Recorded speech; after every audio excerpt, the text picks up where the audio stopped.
অবশ্যই বিএনপিকেও পিআর সিস্টেমে নির্বাচন মানা উচিত।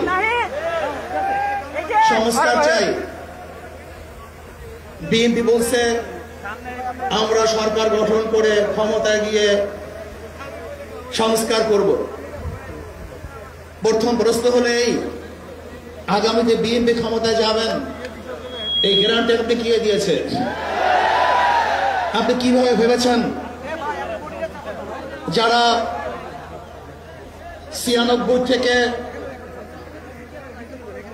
96 পর্যন্ত ফেল করার কারণে 96 ক্ষমতা আসতে পারে নাই, আবার 2001 থেকে 2005 পর্যন্ত দেশ চালাবার কারণে 2008-এ তারা ক্ষমতা আসতে পারে নাই। 2001-এ বিএনপি ইশতেহার ঘোষণা করেছিল, সেই ইশতেহারের মধ্যে 10% বিএনপি বাস্তবায়ন করতে পারে নাই।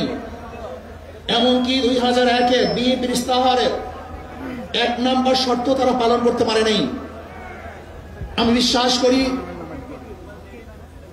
আগামীতে ক্ষমতায় কে যাবে না যাবে আমি জানি না, কিন্তু বাংলাদেশের জনগণ কোন দুর্নীতিবাজ, চাঁদাবাজ, দখলবাজ, খুনিদেরকে আর ক্ষমতায় নিবে না। বাংলাদেশের জনগণ রক্ত দিয়েছে, জীবন দিয়েছে বাংলাদেশে চাঁদাবাজি করার জন্য নয়, খুন করার জন্য নয়, দেশকে দখল করার জন্য নয়, দুর্নীতি করার জন্য মানুষ রক্ত দেয়, জীবন দেয় নাই। বাংলাদেশের মানুষ জীবন দিয়েছিল, মানুষ মুক্তি পাবে, শান্তি পাবে। আমার গরিব দুঃখী মেহনত মানুষ ক্ষুধার্ত থাকবে না, বাংলাদেশের একজন মানুষও খোলা আকাশের নিচে থাকবে না, বাংলাদেশের একজন গরিব বস্ত্রহীন থাকবে না, আমার বাংলাদেশের কোন মানুষ গুম হবে না, খুন হবে না, বাংলাদেশের কোন ব্যবসায়ীকে চাঁদা দিতে হবে না, বাংলাদেশের প্রত্যেক নাগরিক অধিকার বাস্তবায়ন হবে, তারা শান্তিতে বসবাস করতে পারবে, নির্বিঘ্নে ঘুমাতে পারবে, আমার মা বোনরা ইজ্জত দিয়ে রাস্তায় চলাফেরা করতে পারবে, বাংলাদেশের মসজিদ থাকবে, মাদ্রাসা থাকবে, দাড়ি থাকবে, টুপি থাকবে, দাড়ির উপরে আক্রমণ করতে পারবে না, টুপি ছিনিয়ে কেউ নিতে পারবে না, ইসলামের ভাষায় গান পাস করতে পারবে না। জীবন দিয়েছিল, রক্ত দিয়েছিল, কিন্তু আমার দাড়ি টানবে এই দৃশ্য দেখার জন্য মানুষ রক্ত দেয় নাই। মৌলবাদীর বিরুদ্ধে আঙ্গুল তুলবে, মোল্লা বলে গাড়ি দিবে, আজকে টুপি দাড়িওয়ালাদের ক্ষমতায় যেতে দেবে না, এই স্লোগান শোনার জন্য মানুষ রক্ত দেয় নাই। এই দৃশ্য দেখার জন্য বুকের তাজা রক্ত জমিনে ঢেলে দিয়ে মানুষ শাহাদাত বরণ করে নাই, বরং বাংলাদেশের মানুষ শাহাদাত বরণ করেছিল এই জাতিকে মুক্তি দেওয়ার জন্য, কোরআন ও সুন্নাহর আইন বাস্তবায়ন করার জন্য। বাংলাদেশের মানুষ ওই ভারতের গোলামি করার জন্য রক্ত দেয় নাই। বাংলাদেশের মানুষ ভারত আমাদের দেশে কর্তৃত্ব করবে, আমেরিকা আমাদের দেশে কর্তৃত্ব নেতৃত্ব করবে, এর জন্য বাংলাদেশের মানুষ জীবন দেয় নাই, রক্ত দেয় নাই। বাংলাদেশের মানুষ সাধন, তারা নিজেরা আইন প্রণয়ন করবে, নিজেরা সংসদ পরিচালিত করবে, তারা নিজেদের পায়ে দাঁড়াবে। বাংলাদেশের মানুষ জীবন দিতে পারে কিন্তু কার গোলামি করতে পারে না। কেন ভাইয়েরা আমার, আমি বিশ্বাস করি আজকে মঞ্চে যারা আছেন, যদি আমরা মুনাফিকি না করি, মঞ্চে যারা আছেন যদি মুনাফিকি না করি, মুখের এবং কাজের কথা যদি একসাথে থাকেন, মুখের সাথে কাজের যদি মিল থাকেন, আমি এই লক্ষ জনতার সামনে কসম করে বলতে পারি আগামীতে ক্ষমতায় যাবে ইসলাম, ক্ষমতায় যাবে ইসলাম।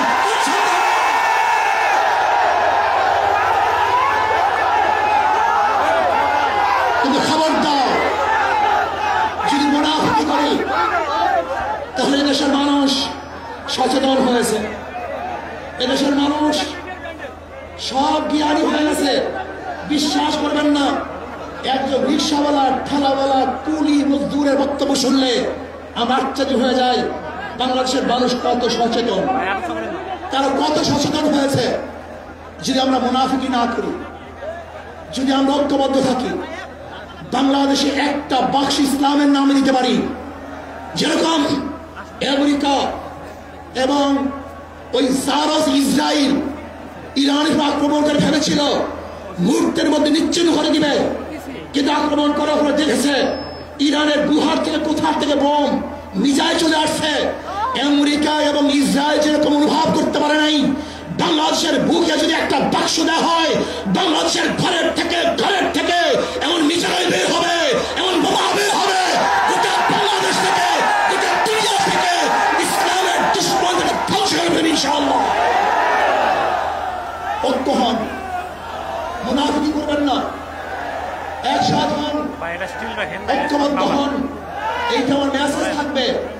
যদি ঐক্যবদ্ধ ভাবে ক্ষমতার লোভকে সংবরণ করে, আমি ক্ষমতায় যেতে চাই না, ইসলামকে ক্ষমতায় নিতে চাই। আমি ক্ষমতায় চাইতে চাই না, কোরআন ও সুন্নাহকে ক্ষমতায় নিতে চাই। যিনি আদর্শ লালন করেন, এই নীতি আদর্শ যদি গ্রহণ করেন, ইনশাআল্লাহ নাসরুম মিনাল্লাহি ফাতহুন করিম, অবশ্যই সাবিরিন। সেই দিন আসতেছে, আমি দেখতেছি, মনে হয় আমার চোখের সামনে আমি দেখতেছি। ওই সংসদের মধ্যে কলেমার কথা হবে, কোরআন ও সুন্নাহর কথা হবে, লা ইলাহা ইল্লাল্লাহ উচ্চারিত হবে। গোটা বাংলাদেশের মানুষ শান্তিতে বসবাস করতে পারবে, জুলুম থাকবে না, অত্যাচার থাকবে না, অবিচার থাকবে না। প্রত্যেকটা মানুষের প্রাপ্তি তাদের ঘরে ঘরে পৌঁছানো হবে। আজকে আমার মা বোনেরা মনে করছে ইসলাম ক্ষমতা আসলে আমাদের অবস্থাটা কি হবে। ইসলাম ক্ষমতা আসলে প্রত্যেকটা মা বোনের ন্যায্য অধিকারকে প্রতিষ্ঠিত করা হবে। ইসলাম ক্ষমতা আসলে আগামী 5-10 বছরের মধ্যে সমস্ত গরিবরা দরিদ্র সীমার উপরে চলে যাবে। ইসলাম ক্ষমতা আসলে 28 লক্ষ কোটি টাকা বিদেশে পাচার হবে না, দুর্নীতি থাকবে না, জুলুম থাকবে না, অত্যাচার থাকবে না, নির্বিচার কোনো মানুষ আর খুন হবে না, গুম হবে না। ইসলাম ক্ষমতা আসলে শ্রমিকদেরকে তাদের অধিকার আদায়ের জন্য রাস্তায় নামার কোনো প্রয়োজন হবে না। ইসলাম ক্ষমতা আসলে কৃষক, শ্রমিক, মজদুররা তাদের অধিকারকে প্রতিষ্ঠিত করার জন্য ইসলামী সরকার তাদেরকে নিয়ে কমিটি গঠন করে তাদের প্রাপ্তি তাদের কাছে পৌঁছায় দেবে। আসুন, ইসলামী হুকুমত কায়েম করার জন্য আমরা চেষ্টা করব। আজকে আমাদের এই জনসভা যশোর থেকে আমার কিছু ভাই আসার সময় তার অ্যাক্সিডেন্ট হয়ে শাহাদাত বরণ করেছে। আল্লাহ তাদেরকে জান্নাতুল ফেরদাউস দান করে। আমার অনেক ভাইরা হয়তো অবস্থা আছে, আল্লাহ তাদেরকে সুস্থ করে দেন। আসুন, আজকে জনসমুদ্রে আমরা আসছি, আমাদের টাকা নাই, পয়সা নাই, নিজের পয়সা দিয়ে এসছি, নিজের খানা খেয়েছি। এই জাতিকে, এই দলকে, এই কাফেলাকে গোটা দুনিয়ার কোনো পরাশক্তি পরাজয় করতে পারবে না, থামিয়ে রাখতে পারবে না। অবশ্যই ইনশাআল্লাহ আমরা বিজয় হব। আল্লাহ আমাকে এবং সবাইকে ইসলাম হুকুমত কায়েম করার তৌফিক দান করেন। আমা আলাইনা ইল্লাল বালাগ। আসসালামু আলাইকুম ওয়া রাহমাতুল্লাহ।